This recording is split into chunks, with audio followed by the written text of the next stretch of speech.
ఈరోజు ఈ ప్రపంచం చూస్తూ ఉంటే ఊళ్ళో ఉన్న వాళ్ళంతా కూడా ఇది చిన్న అంటే ప్రతిపాడు గ్రామమా లేకపోతే గుంటూరు అనిపించే విధంగా ఉంది ర్యాలీ చూస్తూ ఉంటే. 2 రోజుల్లో ఒక ప్రజా విప్లవం ఓట్ల రూపంలో రాబోతా ఉంది.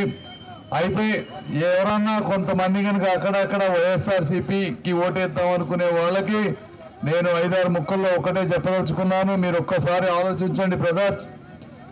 ఈరోజు రాష్ట్రం ఏ విధంగా ఉంది, మీ పిల్లలకి ఒక ఇండస్ట్రీ కానీ ఒక ఉద్యోగం కానీ వచ్చేటువంటి పరిస్థితి ఎక్కడా లేదు. ఉన్న ఇండస్ట్రీస్ అన్నీ కూడా పారిపోయేటువంటి పరిస్థితి.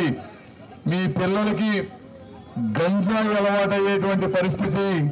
ఒక్క రోడ్డు కూడా బాగు చేసుకోలేని పరిస్థితి. ఒక్క కొత్త రోడ్డు కూడా వేసుకోలేనటువంటి పరిస్థితి. మన రాష్ట్రానికి ఒక రాజధాని లేని పరిస్థితి, ఒక మొండెం లేని పరిస్థితి, పోలవరం కట్టలేనటువంటి దుస్థితి. ఇట్లా చెప్పుకుంటా పోతే చివరికి మన ఆస్తికి కూడా ఈరోజు భద్రత లేకుండా పోతుంది. మన పొలాలు, స్థలాలు, ఇళ్ళు అన్నీ కూడా ఒరిజినల్ కాపీలన్నీ కూడా వాళ్ళ దగ్గర పెట్టుకుంటారని చెప్తా ఉన్నారు. ఇది ఎంతటి దుర్మార్గమైన చర్య. ఎందుకంటే చాలా మంది అధికారులు ఉంటారు. మీ అందరికీ తెలుసు అధికారులు ఎంత కిరికిరి చేస్తారో. అధికారులకి డబ్బులు కావాలంటే ఫస్ట్ నొక్కేది వీటి మీదే అని మీరు అందరూ తెలుసుకోవాలి. ఇది మాకెందుకులే అని మీరు అనుకుంటే, ఎందుకంటే అందరూ జగన్మోహన్ రెడ్డి గారి అభిమానులు ఉండరు. అధికారుల్లో చాలా మంది ఉంటారు. ఒక్కసారి చట్టం అధికారుల చేతుల్లోకి వెళ్ళినప్పుడు మీరు కూడా అందులో ఇబ్బంది పడేటువంటి పరిస్థితి వస్తుంది. కాబట్టి మీరు అందరూ తెలుసుకోవాలి.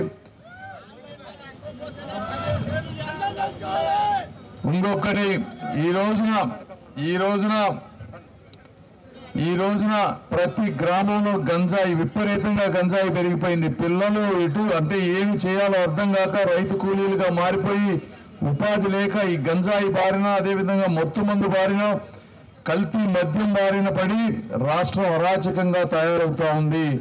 ఒకటే గుర్తుపెట్టుకోండి, పొరపాటున గనక ఈసారి తెలుగుదేశం పార్టీ రాకపోతే ఇప్పుడున్నటువంటి లిక్కర్ ధర 400 రూపాయలు అవుతుంది. 200 ఉన్నది 400 అవుతుంది. ఎందుకంటే రాష్ట్రంలో రూపాయి కూడా ఆదాయం లేదు.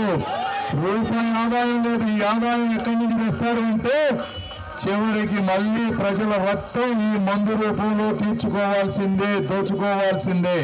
పెట్రోల్ ధర 100 రూపాయలది 125 రూపాయలు అవుతుంది. ఇది వాస్తవం. కరెంటు బిల్లులు ఇప్పుడున్న దానికంటే ఇంకా రేట్లు పెరిగిపోతాయి. మీ పిల్లలందరూ కూడా ఈ గ్రామాలను వదిలిపెట్టి ఉపాధి లేక వేరే రాష్ట్రాలకు వెళ్ళిపోవాలి. ఈ రాష్ట్రాన్ని బాగు చేసుకోవటం కానీ వెనక్కి తీసుకురావటం కానీ ఎవ్వరి వల్ల కాదు అని మీ అందరికీ నేను తెలియజేసుకుంటూ ఇంకొకసారి ఆలోచించండి. ఇది వర్గాల పోరుకు సంబంధించింది కాదు. రేపు వచ్చే ఎలక్షన్ ఇది తరాల భవిష్యత్తుకు సంబంధించినటువంటి ఎలక్షన్ అని మీరు అందరూ తెలుసుకోవాలి. జగన్మోహన్ రెడ్డి గారిని జాబ్ క్యాలెండర్ అని మనం అడుగుతా ఉంటే ఆయన జాబులు వదిలేసి సాక్షి క్యాలెండర్ మనకు అప్పచెప్తా ఉన్నాడు తప్పించి ఇంకేది ఏమీ లేదని మీరు తెలుసుకొని తప్పనిసరిగా తెలుగుదేశం పార్టీని ఒకటే గుర్తుపెట్టుకోండి. ఇక్కడ ఉన్న 5-6 కొంతమంది ఓట్లు వేయకపోయినా ఆయన చెప్పినట్టు చంద్రబాబు నాయుడు గారు వరస్ట్ 120-130 సీట్స్, నేను 2-3 లక్షలు, ఆయన 20-30 వేల మెజారిటీతో గెలవడం అయితే పక్కా, అందులో డౌటే లేదు. కాబట్టి ఆ 1-2 ఓట్లు మురిగిపోకుండా మంచిలో మీరు కూడా పాలు పంచుకుంటే మంచిదని తెలియజేసుకుంటూ సెలవు తీసుకుంటున్నా. Thank you. TDP, BJP, Janasena మిత్రపక్షాల కూటమి తరపున గుంటూరు పార్లమెంట్ సీటుకు పోటీ చేస్తున్న పెమ్మసాని చంద్రశేఖర్ గారికే ఓటు వేద్దాం. మన గుంటూరుని గెలిపించుకుందాం.